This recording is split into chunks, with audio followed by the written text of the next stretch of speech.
Police सूत्रों की माने तो जब भी अतीक को ला रही वज्र वैन में ब्रेक लगाया जाता, अतीक के होश उड़ जाते थे। वो बेचैन हो जाता था, उसकी धड़कनें बढ़ जाती थी। अतीक को अपना अंत करीब महसूस होने लगता।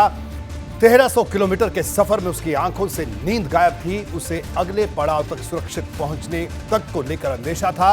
हद तो इस बात की कि पुलिस के काफिले के पीछे अतीक की बहन अपने वकील के साथ चल रही थी। अतीक के परिवार को डर था कि गाड़ी कहीं भी पलट सकती है। भले ही गाड़ी नहीं पलटी हो, लेकिन इस माफिया की किस्मत पलटने वाली है। कानून का हथौड़ा उसे बड़ा सबक सिखाने वाला है। कल का दिन उसके लिए बेहद खास है।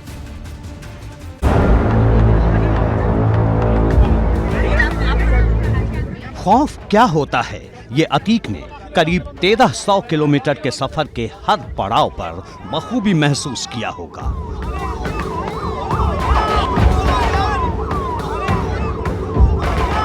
साबरमती जेल से जब रविवार शाम 5:45 पर अतीक रवाना हुआ तो उसने कहा था कि यूपी सरकार कोर्ट के कंधे पर बंदूक रखकर उसकी हत्या करवाना चाहती है। उसने कहा कि मुझे इनका प्रोग्राम मालूम है, ये हत्या करना चाहते हैं।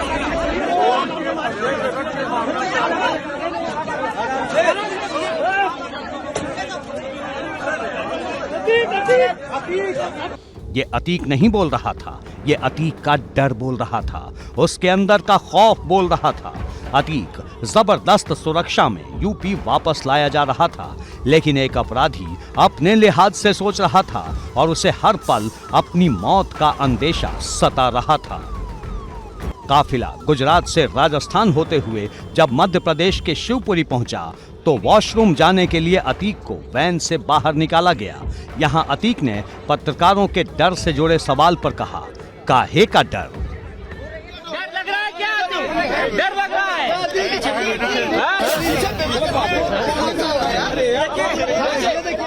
भले अतीक डर से इनकार करता दिखा हो, लेकिन उसका चेहरा बता रहा था कि वो किस कदर खौफ से दो चार था।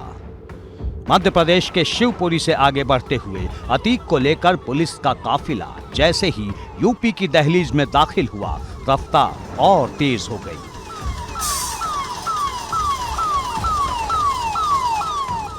उत्तर प्रदेश के एंट्री पॉइंट पर हम खड़े हुए हैं। एमपी और यूपी के बॉर्डर पे हम खड़े हुए हैं। गाड़ियों का काफिला आ गया है। ये देखिए, गाड़ियों का काफिला सीधे तौर पर जो अधिकारी हैं ये निकलते हुए MP 07 की गाड़ियां, ये देखिए SHO रक्षा ये निकल रहे हैं अपनी गाड़ियों को कॉर्डन ऑफ करते सुरक्षा के घेरे में ले जाते हुए।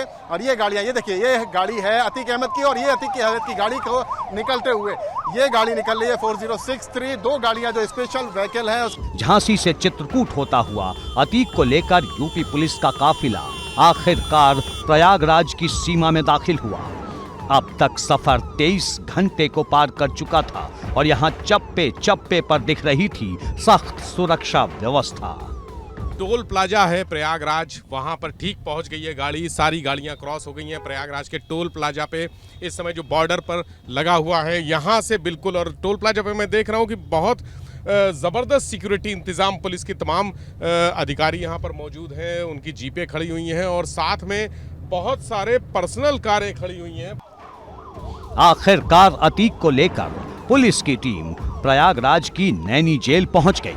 गुजरात की साबरमती जेल से प्रयागराज की नैनी जेल तक अतीक को लाने में कुल 23 घंटे 42 मिनट लगे। साबरमती जेल से जो सफर शुरू हुआ था वो प्रयागराज की नैनी सेंट्रल जेल पर पहुंच गया है और नैनी सेंट्रल जेल ही वो डेस्टिनेशन थी जहां तक अतीक अहमद को आना था। और आप देख सकते हैं कि सेंट्रल जेल के अंदर जो दोनों वज्रवाहन हैं, वो दोनों वज्रवाहन जो है वो दाखिल हो रहे हैं। और इस वक्त आप देख सकते हैं कि सुरक्षा के बेहद कड़े इंतजाम किए गए हैं और दोनों वज्रवाहन आपको दिखाई दे रहे होंगे एबीपी गंगा की स्क्रीन पर। तेजी के साथ जेल के 3 लेयर की जो सिक्योरिटी है उस सिक्योरिटी को पार कर चुके हैं कि जो अतीक अहमद को लेकर जो पुलिस टीम गई थी साबरमती जेल से तकरीबन 24 घंटे पहले सफर शुरू हुआ था, वो सफर अब अपनी मंजिल तक आ पहुंचा है। अतीक साबरमती से नैनी जेल तक सुरक्षित पहुंच गया और फिलहाल उसके लिए यही राहत की बात है, क्योंकि उसे प्रयाग रवाना होने से पहले अपनी मौत सामने खड़ी दिखाई दे रही थी। बाद आपको, क्योंकि अतीक अहमद ने तो यही कहा था जेल से बाहर निकलने के बाद। जी जी, आशंका है हमें, आशंका है ले आने में, ले जाने में। जी बात हुई आपकी? नहीं, कोई बात नहीं। कोई डर? आप लोगों को क्या कहना चाहेंगे, आप क्या कहेंगे? क्योंकि अतीक अहमद जब बाहर आए जेल से, उसके बाद भी उन्होंने यही कहा कि कोर्ट की कंजी पर रखकर जी जी। नैनी जेल में अतीक के लिए खास बैरक तैयार है और अब यहाँ की काल कोठरी में उसे इंतजार है तो एमपी एमएलए कोर्ट के फैसले का। उमेश पाल को अगवा करने के मामले में मंगलवार को अदालत अपना निर्णय सुनाने वाली है। एबीपी गंगा के लिए नितिन उपाध्याय, रतीश त्रिवेदी और विवेक त्रिपाठी के साथ प्रयागराज से मोहम्मद मोइन की रिपोर्ट। और हम आपको बता दें कि आखिर अतीक को प्रयागराज क्यों लाया गया, क्या वजह थी कि अतीक अहमद को साबरमती जेल से प्रयागराज लाया गया। दरअसल उमेश पाल किडनैपिंग केस में मंगलवार को फैसला आना है, यानी कल इस पर फैसला आना है। प्रयागराज का एमपी एमएलए कोर्ट इसलिए फैसला सुनाएगा। अपहरण के इस मामले में अतीक मुख्य आरोपी है। सुनवाई पूरी होने के बाद फैसला सुरक्षित है। फैसले के वक्त कोर्ट में मौजूद रहेगा अतीक अहमद।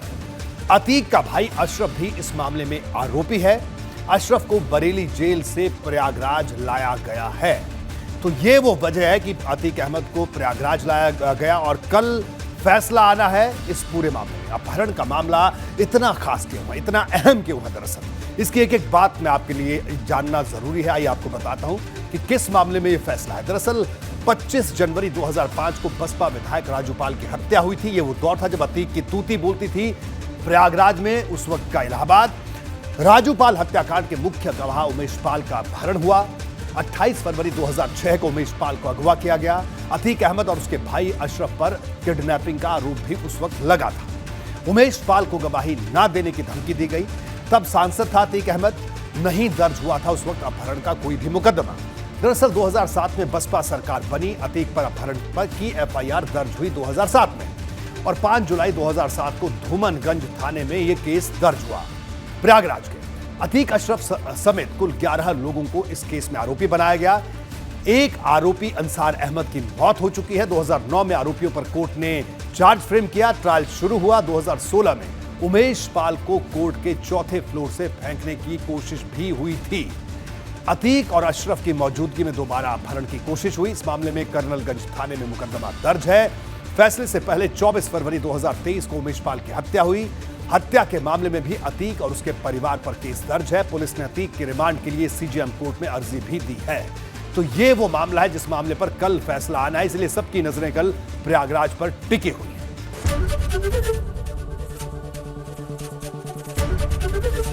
एबीपी गंगा, खबर आपकी, जुबान आपकी।